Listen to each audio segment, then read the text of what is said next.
And so I believe we actually have an esteemed colleague with us here next to us, and we're going to talk a little bit about a very incredible, very awesome air show. And want to turn it over to Greg Gibson with the National Championship Air Races. Greg, it's great to have you here. Good morning. Good morning. So for the folks who are going to be watching our live stream, kind of maybe share a little boilerplate of the event.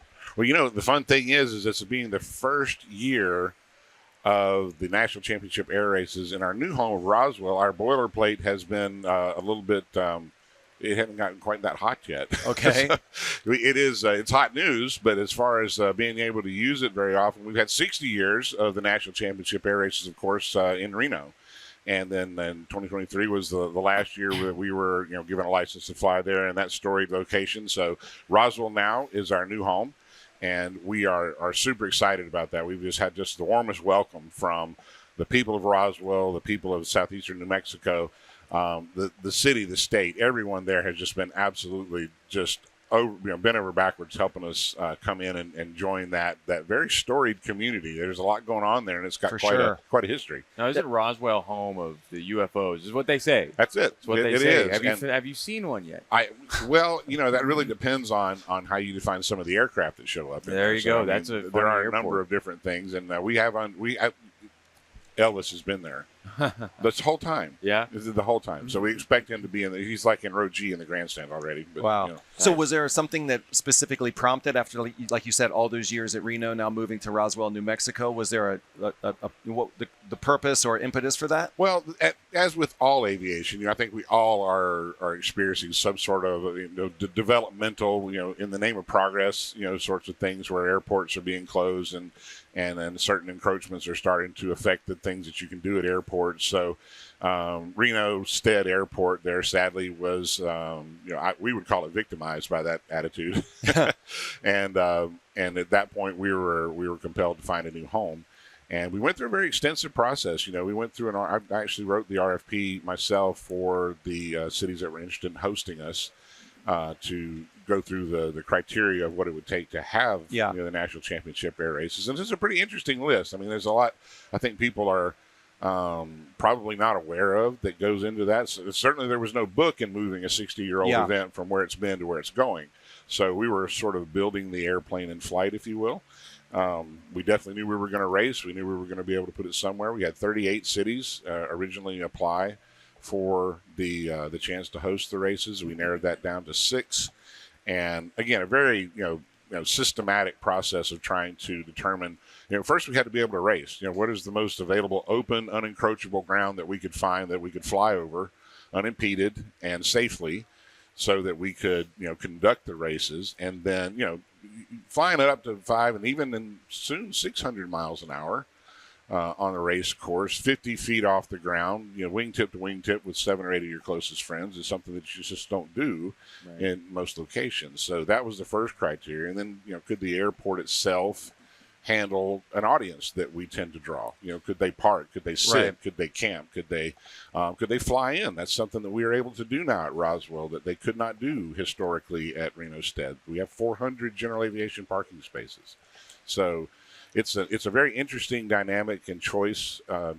Hotels are a little challenging. It's a little smaller area, but then so was Reno at the time that we took that when we came there. So it was all about racing. Could we race? Could we race safely?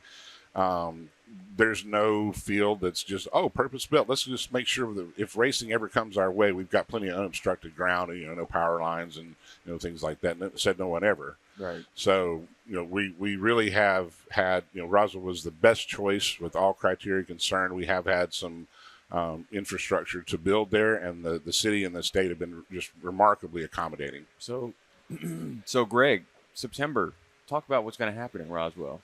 September 10th through the 14th, we've got our inaugural event there. We're 60 years old and brand new, as we like to say, and there's a quite the welcome, I think, for the National Championship Air Races in Roswell. We'll have our racing classes. 6 classes of racing will be there. Stoll drag, of course, is one of the newer classes and very popular. So everyone that's enjoyed seeing the Stoll competitions here, and if they've seen Stoll drag, where they actually fly, head to head. It's a 2,000-foot strip where they take off about 100 feet apart. They go down land, turn around, and come back, and it's a drag race. So very, very lots of fun. And those are kind of our surfer dudes that really make up that class, along with now the closed course pylon racing, which is, of course, the historic racing that we've had there at Reno since 1964. And very exciting. So we'll have, all our infrastructures there. The city, again, has been over backwards. We're looking at having, outstanding Wi-Fi, for people to be able to come in and, keep track of things on their phones and post to social media. That's something that's very difficult on an airport. We've done some just nuanced things. How do we not have generators buzzing in your ears all the time? So having actual power at the certain locations where we're going to want to do that. So very much a customer-based experience that, you're brand new, you get a chance to build something, whereas where you were before adding it isn't as easy as doing it from the get-go. Yeah. So really trying to pay attention to that infrastructure and that customer experience is something we're very focused on. What can spectators expect to see? Well, we got, of course, the 6 classes of racing that'll take place, and then we'll have the air show that's kind of acts like the intermission. Like people maybe have never been to the national championship air races or air racing at all. You have your heats. It's a lot like a NASCAR or NHRA type of format where they have heats and classes, but of course you have to reconfigure between those. And so in that downtime, there's an air show. So we'll have Jim Pites is performing in his Bonanza. We're going to have Philip Steinbach and the Gamebird out there performing. We'll have any number of military displays. And of course, on the ground, we have a huge military display. We have 82 acres of display area. So it's a massive field. It's roughly about 30% larger than we had at Reno. And, huge exhibition area, lots of big midway. There's almost nothing you couldn't purchase of an aviation flavor, kind of like here. There's just about anything you can imagine on the midway. And then great food, lots of experiences. I heard, you guys were mentioning a student, activities. Yeah. We have a STEM discovery zone that will host 6,000 to 7,000 students during the week. So it's an amazing community outreach. It's something that we're really proud of, and it's something that's it's part and parcel to the races. Yeah. So as someone who's a point person for this, incredible, very, very intense event, are you a daredevil? Are you someone who I wouldn't want to ride in a car with? Like, how does one find himself in your role? I think what you have to do is it's all about being in the right place at the right time. I've been very blessed in this industry to have worked in a number of different areas. So I've worked for air show teams. I was with the legendary Greg Poe. I was his team coordinator for about 5 years, and I've worked with the Titan Aerobatic team, formerly Aeroshell, for about 20 years.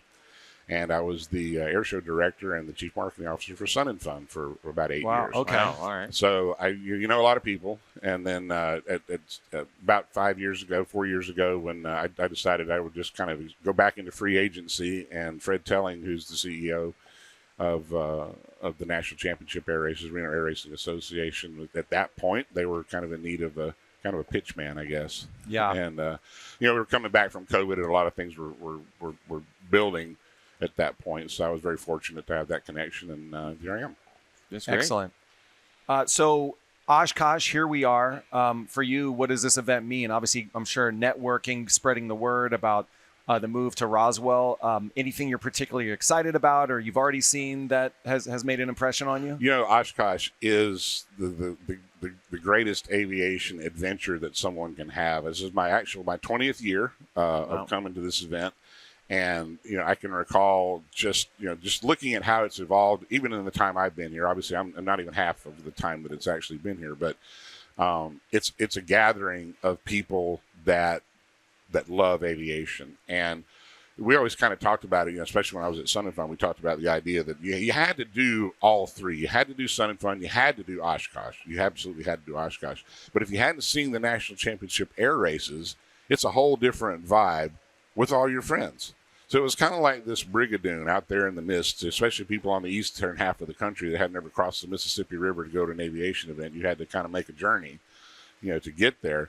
But it's amazing now how many people I see walking around with Reno Air Racing, National Championship Air Racing shirts. I see a lot of our friends from Pylon Racing School. We just saw them. I saw them at the Swamp last night in the Warbird campground. Lots of people that are here and experience it. Several have actually experienced the Roswell race course now. So the word is being spread. We're getting a lot of excitement about what it's going to be, and things are starting to really take shape as far as what the aviation community's expectation is going to be like. Yeah, yeah. I love it. I don't know if everybody can hear it, but the vibration is there. I know. You know? In your chest cavity for the Titan guys, right? So for those who will be attending or considering attending, like if you could pick a 3 to 5 second moment from the National Championship air races, that is just like the wow moment, almost like main event, viral moment. Like, what do you think is the coolest thing that spectators will see? It's got to be the culmination of the gold races, when they actually on Sunday, when they all the week's work and everyone that's actually finally ground it down to the final, the final race, that's going to determine who's carrying home the trophies. I think if you ever get a chance to go out to the pylons and actually feeling the thunder. There we go. Of jets, reciprocating engines coming around the corner. You can feel it in your chest cavity. It vibrates your very soul when they're coming around the corners. And then, of course, watching the coming across the finish line there at home pylon. Something really neat about this course versus the last 60 years is that what we call the Valley of Speed used to be on the backside of the course. There was a little bit of a terrain change from high to low. And they had about 150-foot elevation change, so that was the Valley of Speed where the racers could kind of come downhill. And Roswell's a lot flatter. There's not much. It's probably like a 20-foot elevation change for the whole course. So now the Valley of Speed is actually right in front of the crowd. The longest straightaway is right in front of the crowd, so they'll have the highest speeds coming across the finish line. Incredible. So it's going to be really, really fantastic. So cool. So for anyone looking, a website, or where's the best place to find more information about the National Championship air races? Well, airrace.org, just like it sounds, airrace.org is the best place to find it. We do have a number of, as I mentioned, everybody knows, we're not hiding from the idea that we have a hotel problem. There's a lot of people that want to come and not a lot of places to put them, but we just have put together with American Dream Vacations RV rentals that they can actually just all packaged up, linens ready to go, parked on site. You show up, they hand you the keys, and you've got an RV right there on the ground. So we do have a neat proposition there. Some hotels around the area, within about a 60 to 90 mile radius around the area have got some great availability still. Yeah. So there's a lot of availability for people to still be able to come. Our ticket sales are great. We actually are having a very normal ticket sale year, which is incredible, and we're looking forward to seeing how this first year shakes out and then building on it from there. Yeah. Well, Ryan is camping here, so you're already prepared to make the trip to Roswell, are you not? Well, we find our way down. There you go. Probably only couple hours down from here to Roswell. There's a big difference in the way people on the east side of the country think about driving somewhere versus the west coast, right? Oh, yeah. You live out west. It's like, hey, it's 3 hours to Albuquerque. You want to go have lunch? Yeah, right. They're like, sure. Around here, it's like, it's going to take us about 20 minutes to get across the field. Like, oh, no way. That's too far. Right? Yeah. Very cool. Very special thanks to Greg Gibson with the National Championship Air Races for stopping by. Airrace.org is where to go to learn more about this incredible event. Congratulations. Wishing you many, many years in Roswell, New Mexico with this big move. Thank you, Greg.